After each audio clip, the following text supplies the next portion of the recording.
आसामनि समखर हा, गुदु हाग्रा, हाजो आरो दैमाफोरजों बेंखनजानाय ओनसोल। आरो बे गासैनिबो गेजेराव मोनसे गोनां हारि, जाय गोदो गोदायनिफ्रायनो गावनि राव, हारिमु आरो दोरोंफोरजों थांनानै दं। बर' समाज। नाथाय बर' सुबुंफोरनि जारिमिना बेसे गोजाम? बिसोरो आसामाव माबोरै थाहैदोंमोन? बिसोरनि हारिमुआ माबादि जाखो? आरो समजों लोगोसे बिसोर मा जेंनाफोरजों मोगा-मोगि जानांदों? दिनैनि सल'आ बेफोर सल'फोरनि फिननाय नागिरनो नाजानाय। आसाम आरो सा-सानजा भारतनि जारिमिनाव बर' हारिया मोनसे गोनांथार जायगा लाखियो। बर' सुबुंफोरनि राव आरो हारिमुआ गेदेर बर' कछारी हारिमुआरि हानजाजों सोमोन्दो गोनां।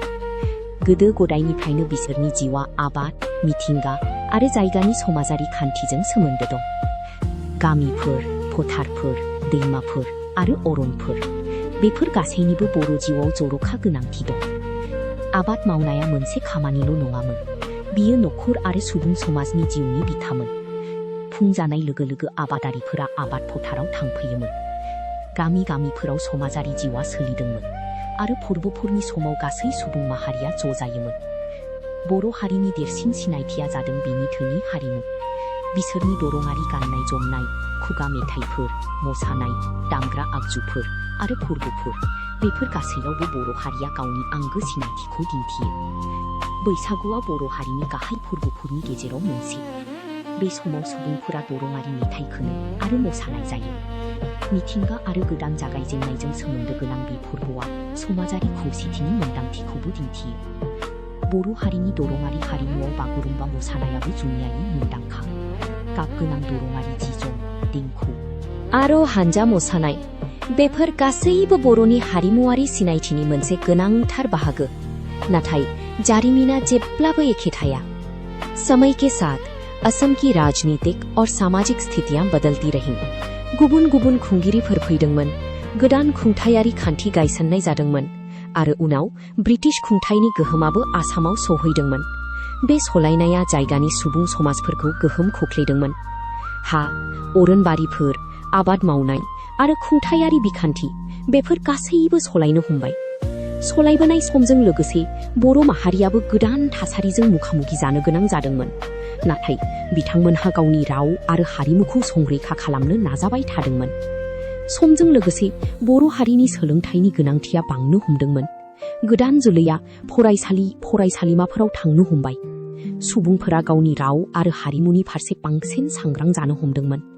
सोंलु ओंखारनो हमबाय, जोंनि रावनि इयुना मा जागोन? जोंनि हारिमुआ इयुन जोलैसिम माबोरै सौहैगोन? जोंनि समाजारि आरो राजखान्थियारि मोन्थाइफोरखौ माबोरै रैखाथि होगोन? बेफोर सोंलुफोरखौ लानानै बर' हारिनि गेजेराव समाजारि आरो राजखान्थियारि सांग्रांथिया बांबोगासिनो दंमोन। गोबां सुबुंफोरा बर' राव आरो थुनलाइखौ जौगाहोनो थाखाय खामानि मावबोदों। लिरगिरि, फोरोंगिरि, समाज सिबियारि आरो लाइमोनफोरा गावसोरनि हारिमुखौ दावगाहोनायाव बिहोमा होबोदों। बर'नि जारिमिननि मोनसे गोनांथार बाहागोआनो जाबाय बिसोरनि सिनायथिजों नांजाबनाय जुजिनाय। बे दावहाया राजखान्थिसिमल' सिमा गोनां नङामोन। बियो बिसोरनि रावनि थाखायमोन, बियो बिसोरनि हारिमुनि थाखायमोन, बियो सोलोंथाइनि थाखायमोन, आरो बियो बिसोरनि जारिमिनारि सिनायथिखौ रैखा खालामनो थाखायमोन।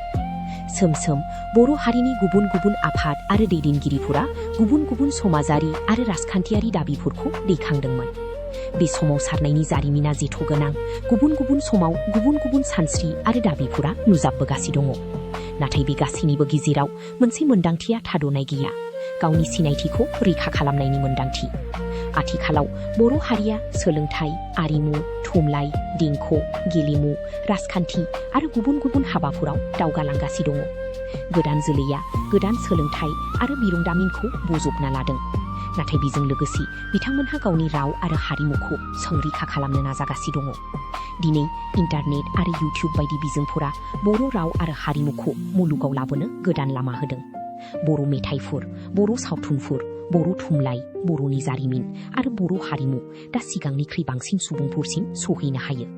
जारिमिना जोंखौ फोरोङोदि मोनसे हारिनि गोहोआ बिनि अनजिमायावल' थाया, बिनि गोहोआ बेयाव दं, बिनि राव, बिनि हारिमु, बेनि दोरोंफोर आरो गावनि सिनायथिखौ इयुन जोलैफोरनिसिम गथायनो लुबैनायाव बर' माहारियाबो समजों लोगोसे गोबां सोलायनायखौ नुनो मोनदों। नाथाय बिसोरनि राव, हारिमु आरो दरंफोरखौ संरैखा खालामनो नाजानाया दासिमबो सोलिगासिनो दं। मानोना जाय समाजा गावनि रोदाफोरखौ मिथिगौ बियो गावनि इयुनखौ बांसिन गोख्रोङै दानो हायो। ये असम के बोडो लोगों की कहानी की एक झलक थी। नोंथांमोनहा बेफोरबादि बर' जारिमिन आरो बर' हारिमुनि सल'फोरखौ मोजां मोनोब्ला भिडिअखौ लाइक खालाम आरो नम्बर 1 बर' इनफ'खौ साबस्क्राइब खालाम। जै बर'।